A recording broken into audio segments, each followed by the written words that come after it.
and I for the love of the pride. You and I for the love of the pride. You and I for the love of the pride. All ready to ride for the love of the pride. It's a vibe though, blessed with survival. Get ready for the love, it's the pride of Kyro. You and I in our family ties. All ready to ride for the love of the pride. It's a vibe though, blessed with survival. Get ready for the love, it's the pride of Kyro. You and I in our family ties. All ready to ride for the love of the pride. I don't want any negative things to stick to the Carter name. All ready to ride for the love of the pride. Ever since Kingston's little visit to my apartment, I managed to get my grades back up. I found out if I cut out parties and those late night rendezvous with the ladies, that I guess I would have more time for my grades. That was the sacrifice I had to make if I wanted to keep working under C4 and keep my brother off my back. I knew Kingston wouldn't tell my dad that I moved out. Snitching wasn't in our DNA. But I knew if I flunked out of school, not only would I have to deal with Kingston, but I'd have to deal with my dad. I mean, business was also booming.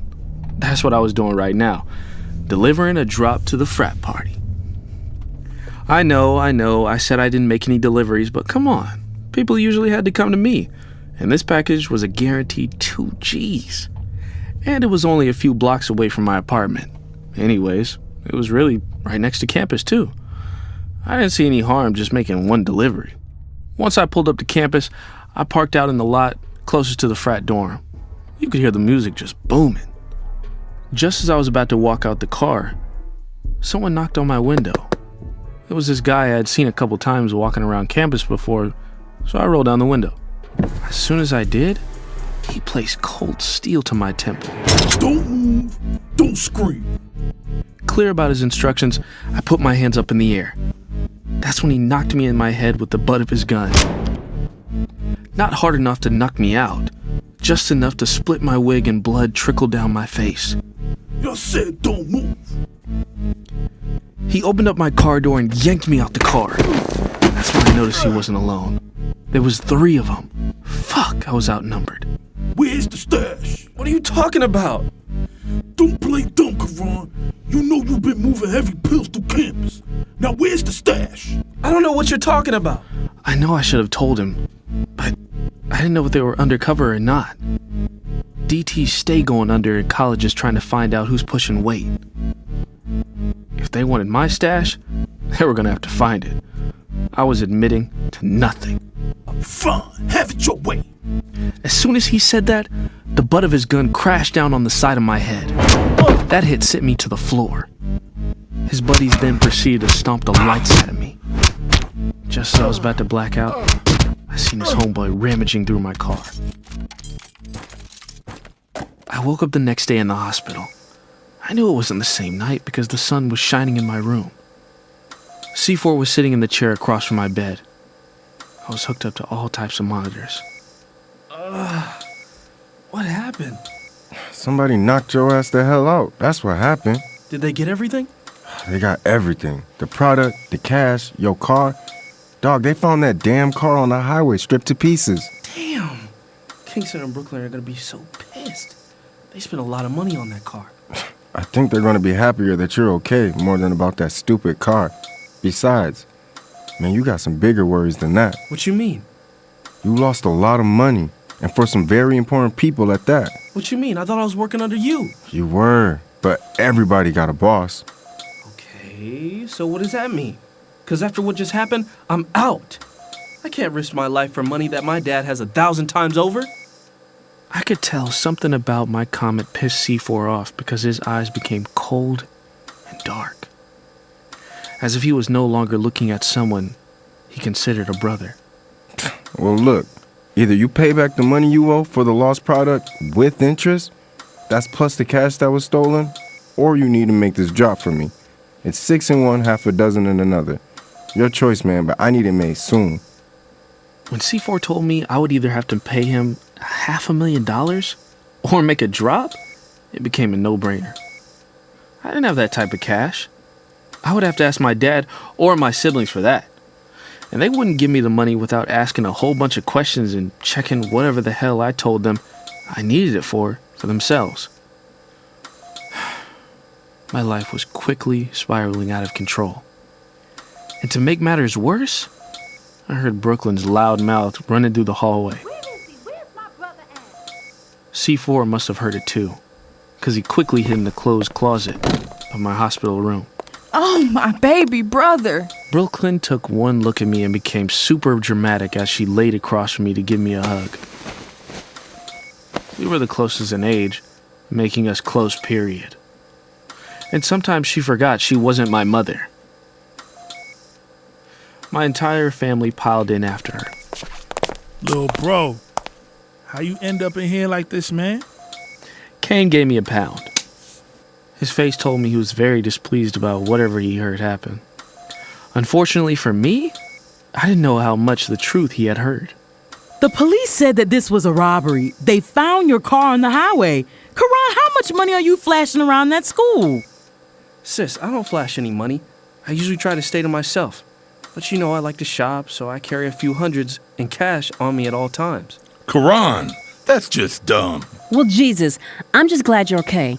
Brooklyn, move so I can see my child, please. Brooklyn did as she was told. Well, I went shopping to bring you some comfy things while you're here. The doctor said you will be here for a couple of days. I'm just going to put it in the closet for you. No! Everyone looked at me like I had lost my mind. You know I like to look at my stuff first. Just put it over there.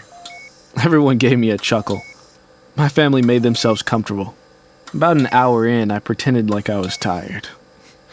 They got the hint. Everyone said their goodbyes with the promise of coming back tomorrow. My family left. Everyone but Kingston. Kingston not saying anything the whole time my family was there didn't go unnoticed. Little bro, Kingston, what's up? You haven't said anything since you got here. I checked out that little job you said you had, and funny thing, you don't work there. Yeah, I quit to get my grades back up. So now I'm just wondering how you can afford the apartment you have.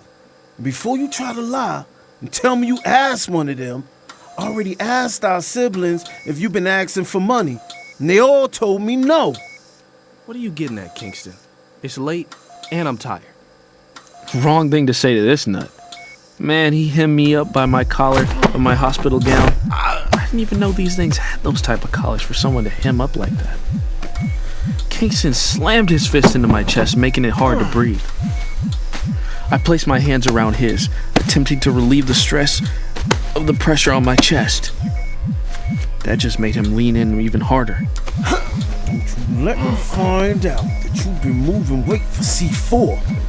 Put both of y'all asses in a damn body bag, and that's on everything. Without another word, he let go of me and stormed out the room, leaving me gasping for air. Damn. Hey, that guy got some real anger issues. C4 said, stepping out of the closet when he heard the door slam. Tell me about it. So what's it gonna be? Man, when and where. But after that, I'm out.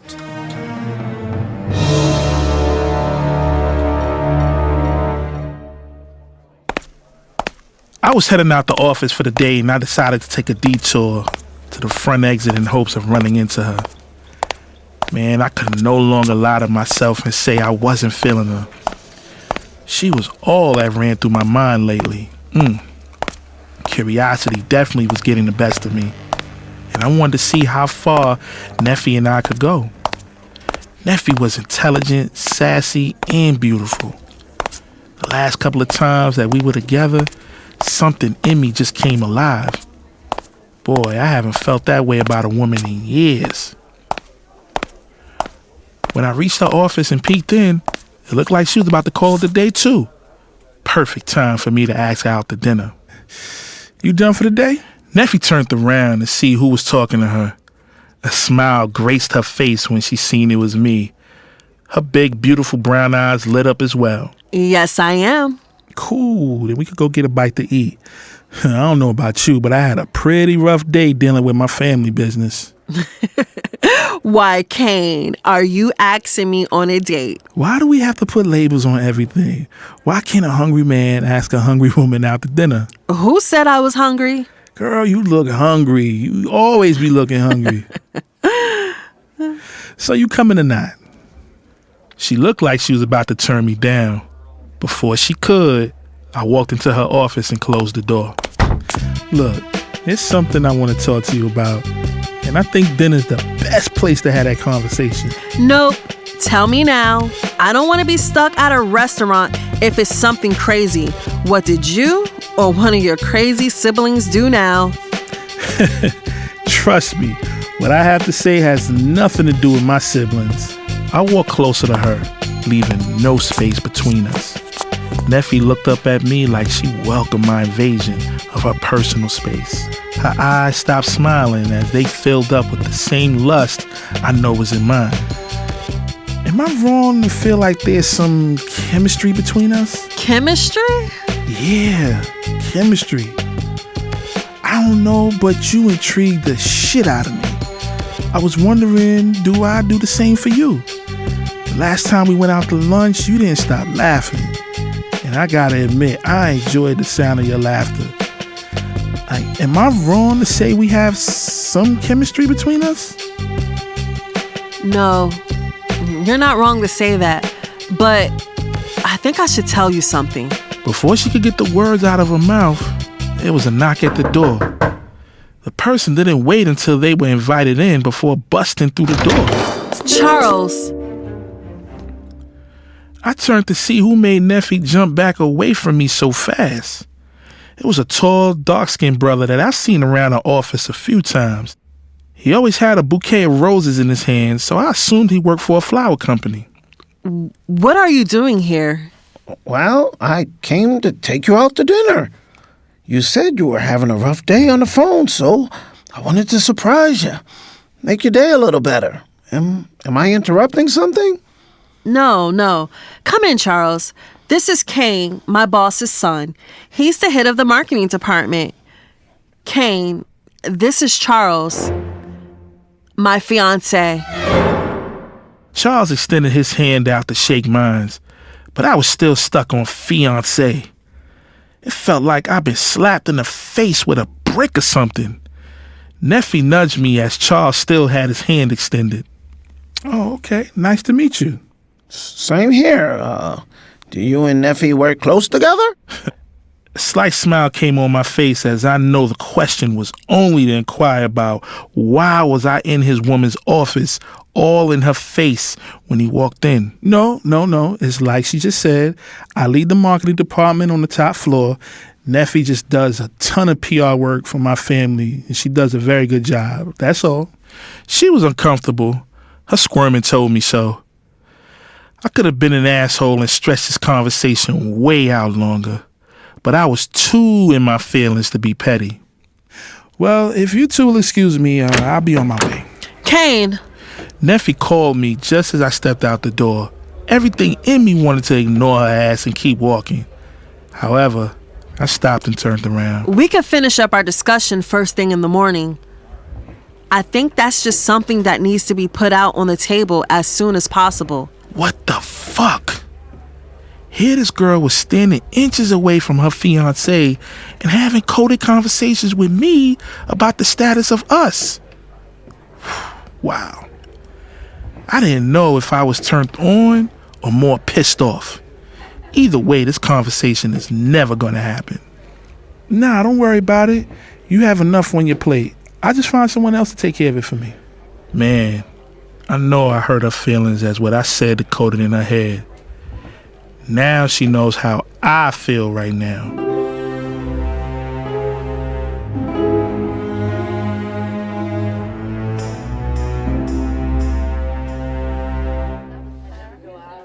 I think my mother, aunts, and friends were enjoying themselves more than I was. They each had a dress picked out for me to try on to choose for my wedding. Why were we going wedding dress shopping when we all knew my mother would be making my wedding dress was beyond me? Asia said this has always been her dream, watching her daughter choose her wedding dress, like the mommy girl that I was. I just went along with it. Mom, no, that dress does nothing for my shape. Brooklyn, a dress doesn't make you. You make the dress. Just try it on. You know I'm going to hook it up anyway. I rolled my eyes, checked my phone. There was no need to argue with my mother right now. She was so happy in her element to even try to put my input into my dress. For the first time that day, I smiled as I seen C4 text me. "Hello, beautiful," the text read. Since the day I ran out of his apartment, we have only become closer and flirtier than ever. It was as if we were dating, just without the sex. I didn't want to sleep with two men. Never been that type of girl. And C4 agreed that once we became sexual, he didn't want anybody else touching what belonged to him. Never pegged him for that type of guy. But okay. I quickly texted him back, and before long we were in a full conversation while my family and friends were enjoying themselves with the dresses. They forgot I was even here as I looked up a few times and seen them in a dress or two. Fine by me. My mother got the day she wanted, and I got to flirt with C4. Now, I've never been married before, but I'm sure this is not how a dress fitting is supposed to go. My sister had snuck up behind me while I was texting. She startled the crap out of me. I quickly put the phone down and turned to face her. We hadn't spoken since the little argument at my parents' place, which was extreme for us because London and I almost talked every day. She was my big sister, and I looked up to her in many ways. Her words really hurt my feelings. "What are you doing here?" Besides Asia threatening my life if I didn't make it, I have nothing. This girl is as stubborn as they come, just a heart of ice. Asia made you come, or Asia made Daddy make you come? Either way, I'm not here because I want to be, so just say the word and I could leave. Really? You're that upset with me? I'm not upset with you at all. Did I mention she's a huge liar? You know I'm the little sister and all, but sometimes you can be really childish, and I don't even want to be here. So yes, you can leave. You're dismissed. I'm not even going to do it with you today. Hope you have a lovely wedding. Did she just imply that she wasn't coming to my wedding when she's my fucking maid of honor? Oh, hell no.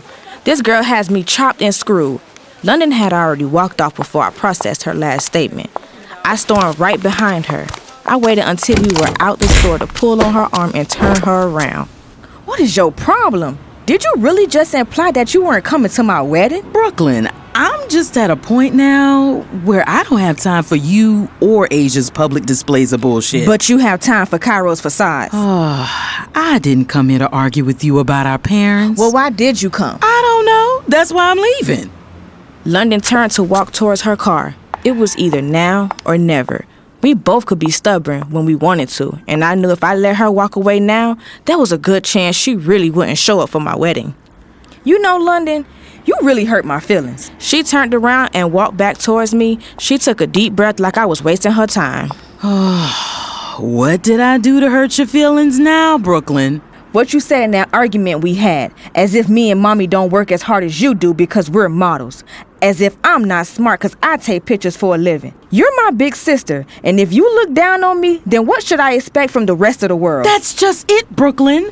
We have been trained to care about what the rest of the world thinks and sees of us. And I just don't want to be a part of that anymore. My parents are driving me crazy. And all I want to do is live my life. The life I choose for myself. I mean, look at you. You're standing outside of your dress fitting, arguing with your sister. When you shouldn't even be at a dress fitting because 1, we all know mommy is going to make your dress for you. And 2, you're in love with another man. What? What are you talking about? Stop. Just stop. Girl, you were so involved into your text from whoever that you didn't even notice I was standing over you for at least 10 minutes. I read your whole conversation. And sounds like you're in love with another man. So it now begs the question, why are you still involved with the man that cheats on you every second he can? I'm not in love with him. See, this is my point. We're so busy trying to please Kyro and Asia, we forget to please ourselves. If taking pictures and walking down an aisle in clothes I only wish I would look as good as you in makes you happy, why care what I think? And if whoever you were texting makes you happier than Bryson, why not fuck his brains out? London didn't wait for a reply.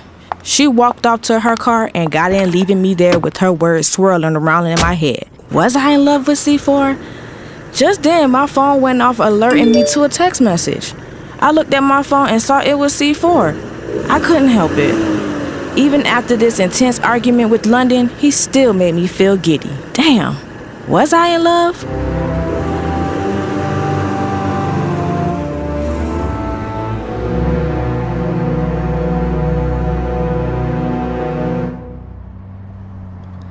Brooklyn invited me over for a much-needed girls' night.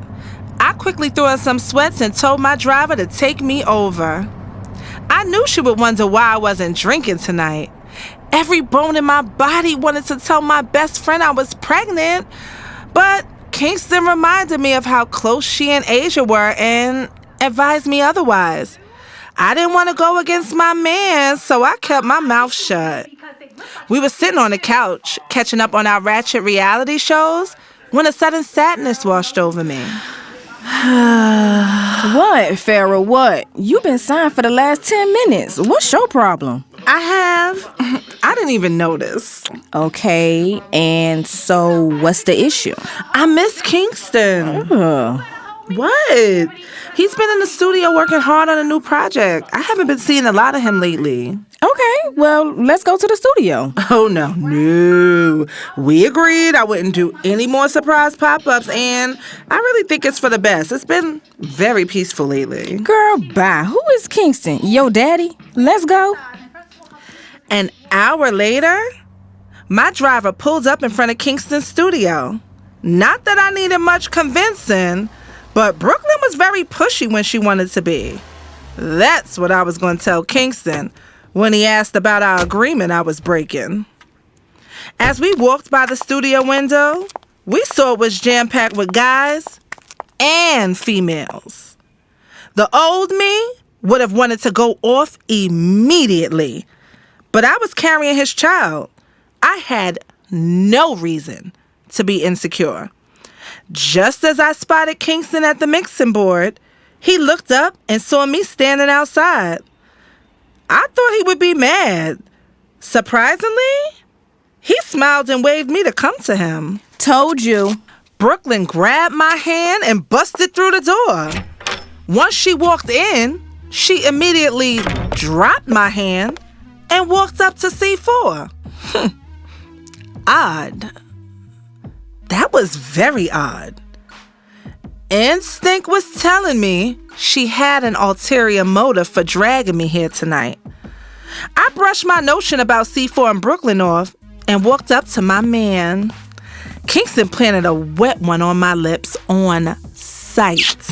Damn, did someone miss me? Yeah, sweetie, I did. I'm glad to see you.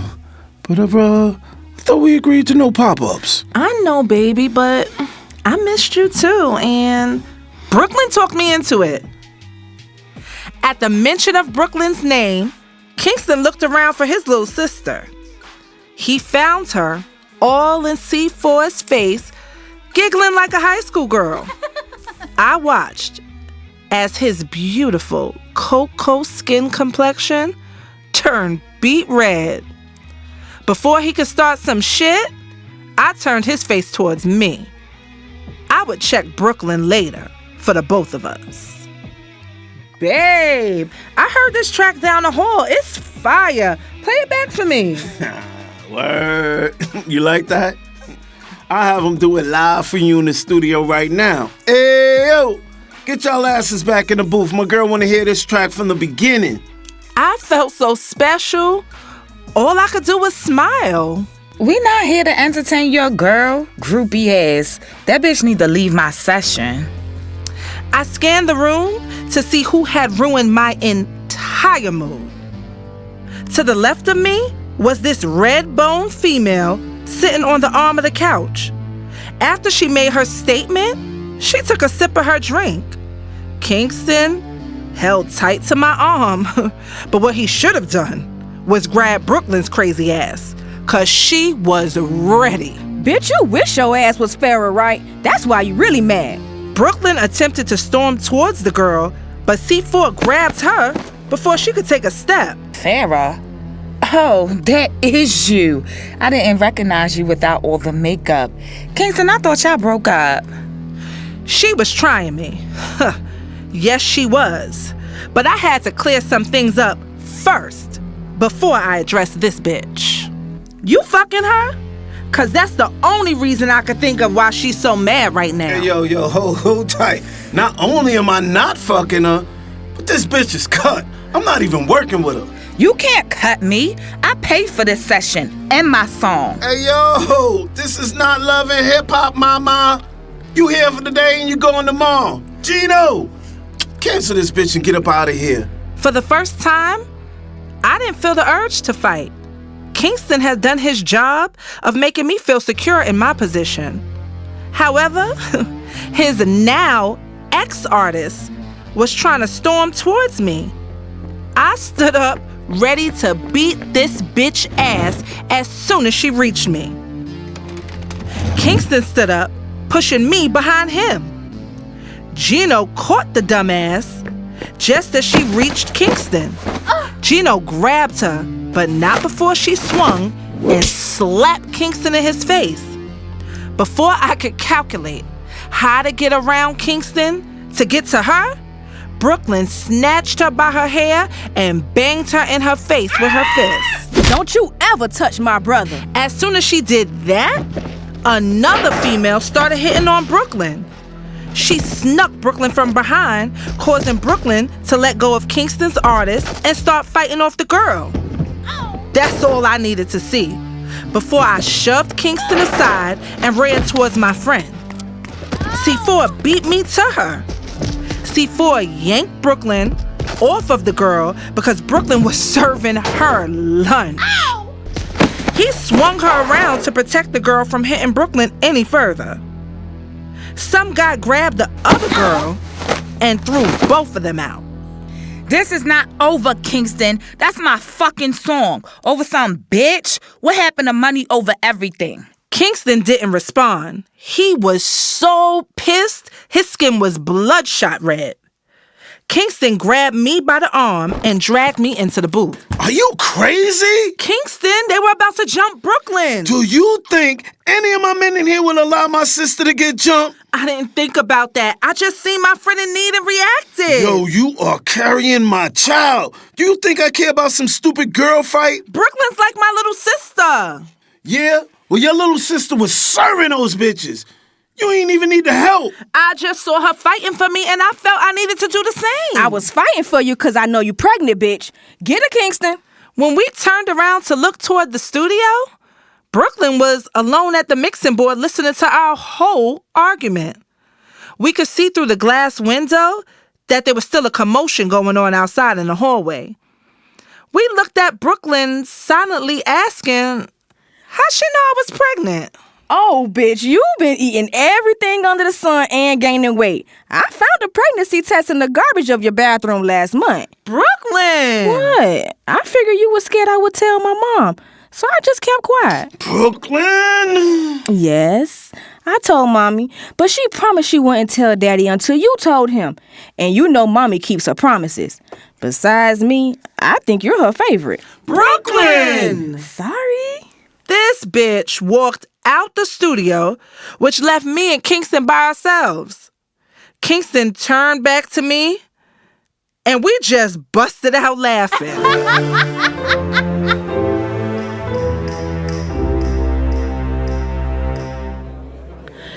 I was standing off in the corner of the room, just watching as guests and reporters made their way inside Kyro's campaign party. Holding my breath, hoping that nothing would go wrong was becoming more of a habit as I worked for this family. I knew the pay was just too good to be true. Every time I turned around, I was justifying the Carter's action.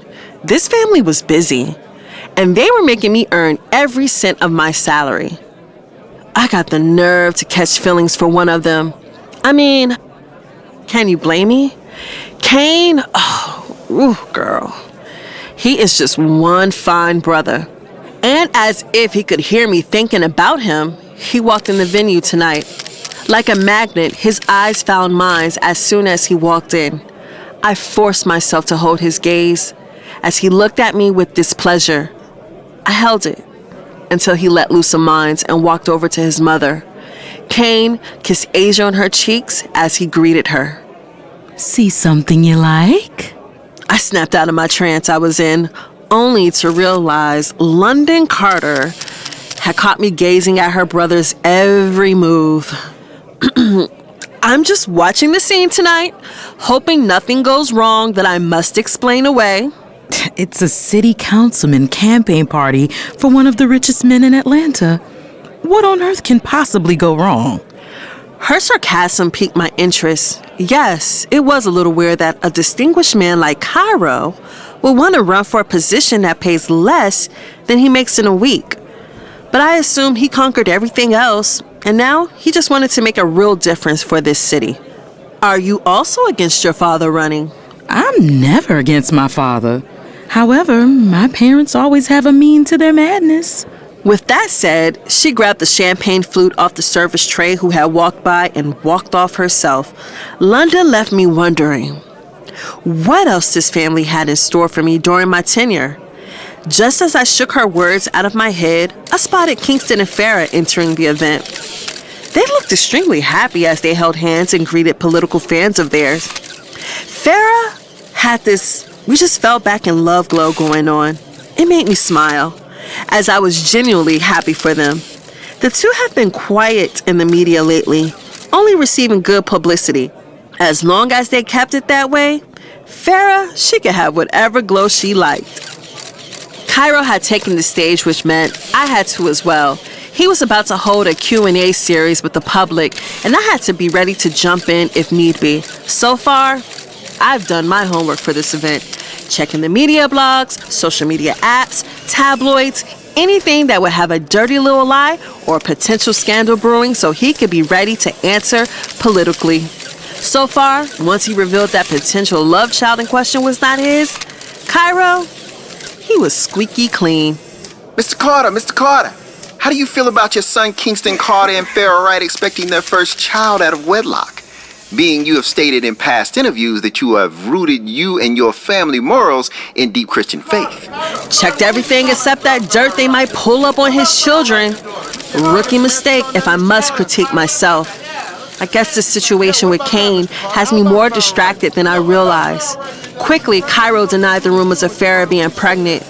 But as I looked over at Kingston and Farrah, their sheepish expression, along with Farrah's new glow, told me Kyro would soon be caught in a lie, and I had to quickly step in. So are you denying recent reports that state R&B singer Farrah Wright is soon to become a new mother, as she is expecting her first child with music producer Kingston Carter? At this time, the family wishes to hold on to such a beautiful moment for themselves as they discuss this matter in private. This should truly be Mrs. Wright's announcement to make to the world, and not an issue for Mr. Carter, as he wants to share with you all his plans to enhance our city. Thank you for your cooperation in this matter.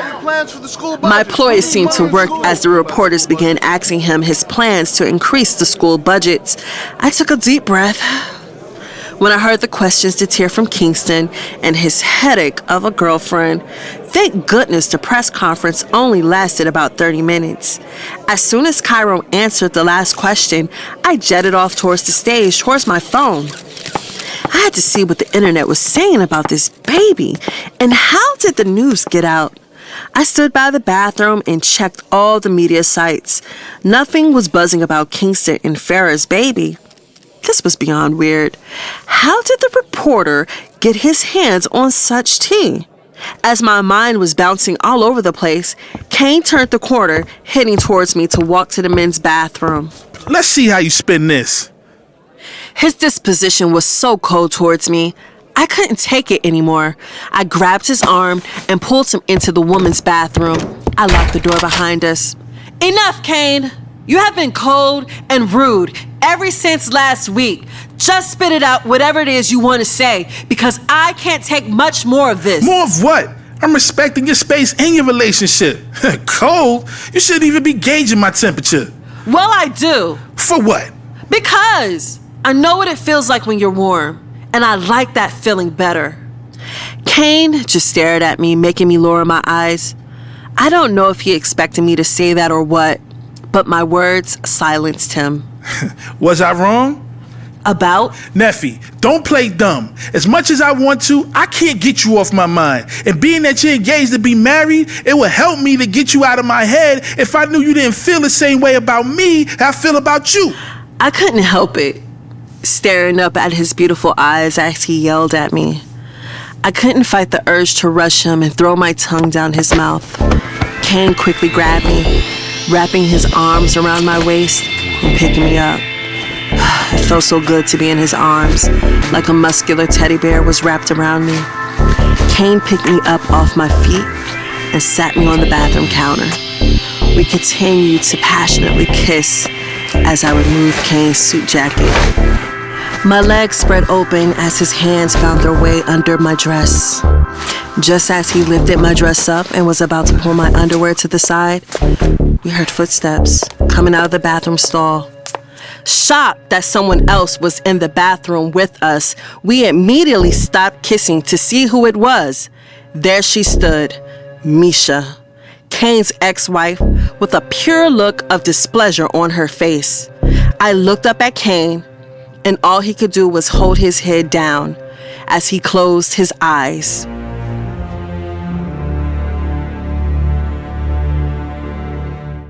The Pride of Kyro was written by Ejanai Kamal, produced and directed by Ejanai Kamal and Hanif Wynn. Kyro Carter was played by Jeremiah Blunt. Asia Carter was played by Courtney Jones. Kane Carter was played by Hanif Wynn. London Carter was played by LaToya Ransom. Kingston Carter was played by Jocelyn Frazier. Brooklyn Carter was played by Raven Noble. Koran Carter was played by Zodu Mogs. Captain Sheba was played by Dwayne Bradshaw. Wes Hughes was played by Nick Meyer. Nefertiti Allen was played by Siv Jones. C4 was played by DeJuan Williams. Farrah Wright was played by Taisha Shufer. Bryson Patterson was played by Zodu Mogs. Additional background vocals provided by Khalil Laporta and Christian Guillermo. For the Love of the Pride of Kyro was written by Joseph Buchanan. The Pride of Kyro was recorded at Patchwork Studios in Atlanta, Georgia. Sound design for The Pride of Kyro was done by Christian Guillermo. The Pride of Kyro was mixed and mastered by Christian Guillermo from a Shiesty Major. Promotional visuals was provided by Fame of Plan B Marketing. Additional vocals provided by Luther Banks. The Pride of Kyro is streamed on all podcast platforms. Please subscribe and leave us a review. Follow us on all social media at The Pride of Kyro. Follow us on Patreon to receive all exclusive content and early bird access to new episodes. We appreciate all y'all support. Catch us on the next episode.